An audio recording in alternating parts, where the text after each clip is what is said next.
sur le continent africain, notamment à l'est du Congo. Toutes ces choses ont déjà été annoncées. Toutes ces choses que nous voyons, que nous vivons et que nous pouvons même anticiper ont déjà été annoncées. Bien aimé, on ne doit pas être surpris. Les chrétiens cherchent toujours des révélations. On est toujours à la recherche des révélations, des fraîches révélations. Dieu montre qu'en France, il y aura ceci. Dieu montre que dans tel pays, il y aura cela. Mais on ne doit pas être surpris. Alléluia. Pour tous ceux qui se nourrissent des révélations de YouTube, là, on ne doit pas être surpris. On doit simplement croire que si nous avons la foi, si nous marchons dans la présence de Dieu, si nous marchons conformément à la parole de Dieu, le Seigneur va nous protéger. Et tant que notre temps n'est pas encore arrivé, tant que le temps de quitter cette terre n'est pas encore arrivé, le Seigneur est capable de nous protéger, nous et notre famille. Amen. Ne soyons pas dans la panique. On entend, non, je vais quitter la France parce qu'il y aura la guerre, on a annoncé la guerre. Ça fait déjà 2 ans que j'entends ça. Moi, j'ai eu cette vision. J'ai vu des bombes, j'ai vu des explosions sur Paris. Et j'étais prête à quitter, mais on est toujours là, non? Alléluia. Donc, toutes ces choses ont déjà été écrites et annoncées d'avance. Les famines, nous les voyons en Afrique, en Inde, dans d'autres pays, mais même ici en France, ça va venir. Les tremblements de terre, on les voit aussi en Californie, je ne sais plus, en Asie du Sud-Est, les tsunamis, mais on voit que ça arrive aussi en France. Il n'y a pas longtemps, quelque part en France, il y a eu des tremblements de terre. Et le Seigneur nous dit que ce n'est que le commencement des douleurs. Ça veut dire que ce que vous voyez, ce que vous êtes déjà en train de vivre, d'expérimenter, ce n'est que le commencement des souffrances qui vont arriver sur la terre. Et ce sont toutes ces souffrances, ce sont toutes ces douleurs, ce sont toutes ces catastrophes naturelles qui sont en train d'annoncer le retour de notre Seigneur Jésus. Amen. Donc bien aimé, on n'aura pas d'excuses devant le Seigneur.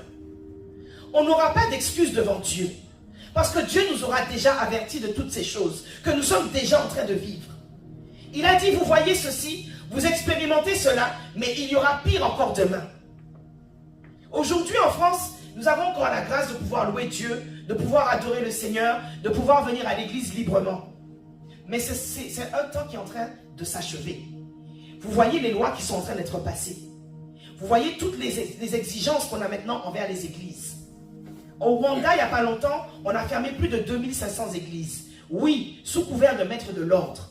On exige maintenant que les pasteurs aient des diplômes d'école de l'État. Qui contrôle l'État? Ce sont des chrétiens.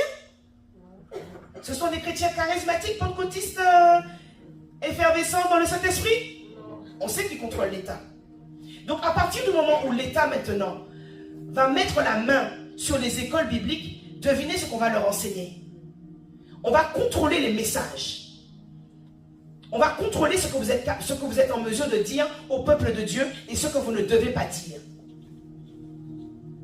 Donc il y a déjà un travail qui est fait dans le monde des ténèbres et qui est en train d'être passé au travers des lois pour déjà étouffer le mouvement de l'esprit, pour étouffer la parole de Dieu. En Chine, ils ont entrepris maintenant de changer la Bible. Ils ont entrepris de changer la Bible. Il y a des passages qu'on va effacer. Alléluia. Amen. Donc nous sommes déjà dans ces temps, bien-aimés. Donc le Seigneur nous dit, réveillez-vous. Il dit que plusieurs prophètes s'élèveront et ils séduiront beaucoup de gens. Est-ce qu'on ne voit pas déjà ces faux prophètes? Est-ce qu'on ne voit pas déjà ces faux pasteurs? Il y en a qui se sont fait une spécialité sur les réseaux sociaux de les dénoncer. Mais ce n'est pas ce que Dieu nous demande. Dieu nous demande de prêcher la vérité. Et celui qui reçoit la vérité, celui qui a la révélation, celui qui comprend la vérité et qui la met en pratique, le Seigneur va le prémunir, le Seigneur va le préserver de toutes ces fausses doctrines, de toutes ces fausses prophéties et de toutes ces hérésies. Alléluia. Amen. C'est pourquoi ne suivez pas un homme. Suivez Jésus. Suivez sa parole. Connaissez la parole de Dieu. Soyez comme les chrétiens de Béret qui, après avoir écouté la parole, retournaient dans les Écritures pour vérifier si ce qu'on leur avait prêché, c'était la vérité.